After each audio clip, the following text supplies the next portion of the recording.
ఏంటి మీరు ఇలా వచ్చారు? అవకాశం ఎక్కడ దొరుకుతుందో అక్కడికి వెతుక్కుంటూ వెళ్ళాలిగా. ఏంటండి విచిత్రంగా మాట్లాడుతున్నారు? చిత్రమైన సమస్యలు ఎదురైనప్పుడు అన్ని విచిత్రంగానే ఉంటాయి. నా ఇంటి పేరుని నీ ఇంటి పేరుగా మార్చుకోవాలనుకుంటున్నాను. ఏంటి ఏమన్నారు? నేను పెళ్లి చేసుకోవాలని నిర్ణయించుకున్నాను.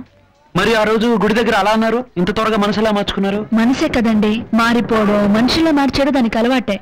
ఆ రోజు మీరు మీ అన్నయ్య గురించి చెప్పినప్పుడు నేను పెద్దగా పట్టించుకోలేదు. కానీ శ్రీని కాపాడినప్పుడు ఆయన చూశాను, ఆయన మాటలు విన్నాను. ఆడవాళ్ళ పట్ల ఆయనకున్న గౌరవం, ఆయన స్వభావం నన్ను ఎంతో ఆకట్టుకున్నాయి. ఏ ఆడదైనా అలాంటి మగాన్ని భర్తగా కోరుకుంటుంది. అందుకే ఆయన మాత్రం వదలకూడదు అనుకున్నాను. అంటే మీరు ఒప్పుకున్నారు సరే, సూర్యమూర్తి గారు ఒప్పుకోవాలి కదా. ఆయనకి సిటీ అమ్మాయిలంటే అసలు పడదు, చాలా దూరంగా ఉంటారులేండి. సత్య తలుచుకుంటే ఏమైనా చేయగలడు. ఏం సత్య? అలాగే మా అన్నయ్య ఓ ఇంటివాడు అవడం కోసం ఎన్ని అబద్ధాలైనా చెప్తాను, ఎన్ని నాటకాలైనా ఆడతాను. ఊరెప్పుడు బయలుదేరదాం? ఆలస్యం ఎందుకు, ఇప్పుడే బయలుదేరదాం. ఓకే. నాకు ద్రోహం చేశాడని అతని మీద ప్రతీకారం తీర్చుకోవడానికి వెళ్తున్నావేమో గాని నీ జీవితం ఏమైపోతుందో ఒక్కసారి ఆలోచించు. నా జీవితం ఏమైపోయినా పర్వాలేదక్క.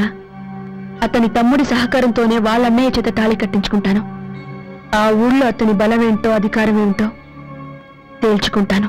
వద్దు వసుంధరా, నాకెంత అన్యాయం జరిగినా భరిస్తాను గాని నా శత్రువు భార్యగా నేను ఊహించుకోవడానికి కూడా నా మనసు ఒప్పుకోవడం లేదు. నేను మనస్ఫూర్తిగా కట్టించుకొని తాడు తాడే అవుతుంది గాని తాళేలా అవుతుంది?